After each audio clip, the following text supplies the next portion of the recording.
أغلق الستار على الميركاتو الشتوي في الدوريات الخمس الكبرى يوم 2 فبراير، لكن حركة الانتقالات لم تتوقف عند هذا الحد.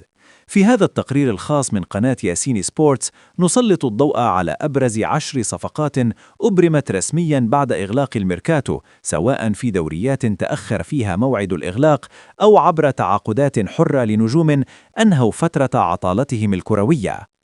البداية مع الإسباني خوان بيرنات الذي انتقل إلى إيبار في صفقة انتقال حر حتى نهاية الموسم مع خيار التمديد بعد فترة غياب طويلة بسبب الإصابة وجراحة في الفخذ أبعدته عن الملاعب.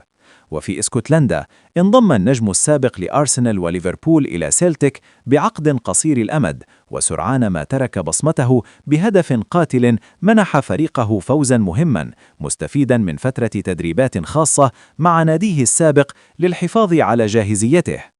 في البرازيل أعلن كورينثيانز تعاقده مع لاعب وسط مغربي في صفقة حرة ليصبح أول لاعب مغربي يخوض تجربة في الدوري البرازيلي بعقد يمتد حتى نهاية 2026 مع خيار التمديد.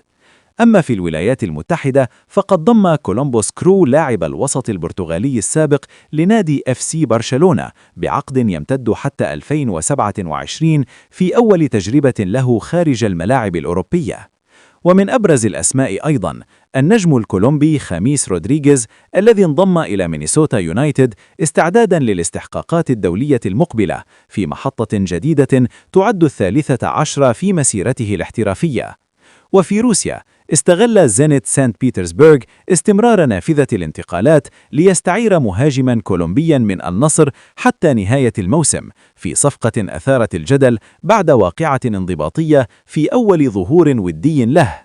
تركيا بدورها شهدت صفقة قوية حيث تعاقد بشيكتاش مع مدافع إيفواري قادم من وولفرهامبتون وندررز مقابل 18 مليون يورو كأغلى صفقة مدافع في تاريخ النادي.